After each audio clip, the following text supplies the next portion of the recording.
اچھا وہ سب یہ ارشاد فرمائیے کہ یہ جو ایک اور بھی جو کنفیوژن ارائز ہوتا ہے رمضان المبارک کے دنوں میں، عام طور پر یہ ہمارا ایکسپیرینس ظاہر سال کی انہی دنوں میں ہوتا ہے کہ وطر کی جو جماعت قائم کی جاتی ہے رمضان المبارک میں، عام دنوں میں کیوں نہیں ہوتی؟ یہ بھی شاید سوال آتا ہوگا ذہن میں نوجوانوں کے، اور رمضان المبارک میں کیا ایسا خاص بات ہے کہ اس میں ہوتی ہے، اور پھر کن صورتوں میں ہوگی اور کن صورتوں میں ہمیں رخصت ہے کہ ہم یہ جو وطر کی جماعتیں نہ پڑھیں؟ اگر عشاء کی نماز میں نے جماعت سے پڑھی ہے تو کیا وطر جماعت سے پڑھنے پر کوئی اثر مرتب ہوگا؟ نہیں پڑھی تو کیا کوئی اور حکم بدلے گا؟ یہ کانسیپٹ بھی واضح فرما دیجیے۔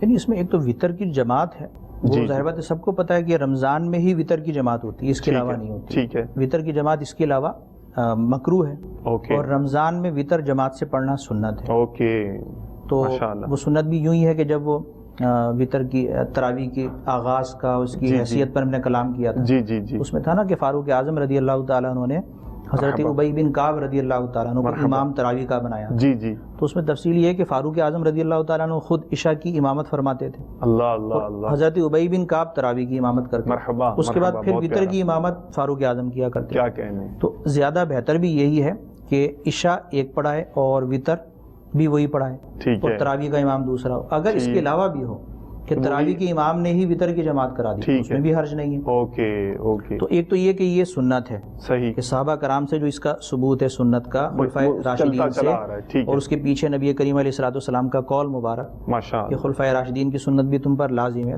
وہی اس کی بھی دلیل ہے۔ ٹھیک ہے۔ دوسرا یہ کہ یہ جماعت کے ساتھ پڑھنے میں جو آپ کا ایک مسئلہ تھا کہ عشاء اگر فرض، عشاء کے جو فرض ہیں وہ جماعت سے پڑھے ہیں تو پھر وطر جماعت سے پڑھ سکتا ہے۔ اوکے، یہ یاد رہنا چاہیے۔ اگر عشاء کے فرض جماعت سے نہیں پڑھے تو لکھا یہ ہے کہ کتابوں کے اندر کہ پھر وطر جو ہے وہ تنہا پڑھے، وطر کی جماعت میں شامل نہ ہو۔ لیکن اس کا مطلب یہ نہیں ہے کہ اگر شامل ہو جائے گا تو وہ ناجائز و گناہ ہو جائے گا، کراہت ہے اس کے لیے۔ لیکن اس صورت میں بھی اگر کوئی شامل ہو جائے گا اور وطر جماعت سے پڑھ لے گا تو اس کے وطر ہو جائیں گے، وہ گناہ گار نہیں ہوگا، لیکن اس نے ایک مکروہ فعل کا ارتکاب کیا ہے۔ لہٰذا اگر تصور یہ آ سکتا ہے کہ چلیں وہ جماعت نہیں ملی، یہ والی جماعت میں تو شامل ہو جاؤں، اس میں یہ کہ دھیان رکھ لیں، زیادہ احتیاط بھی اسی میں ہے کہ، اور کراہت سے بچنے والی صورت بھی ہے کہ اگر فرض رہ جائیں کسی کے تو پھر وہ وطر جو ہے جماعت سے نہ پڑھے، تنہا پڑھ لے۔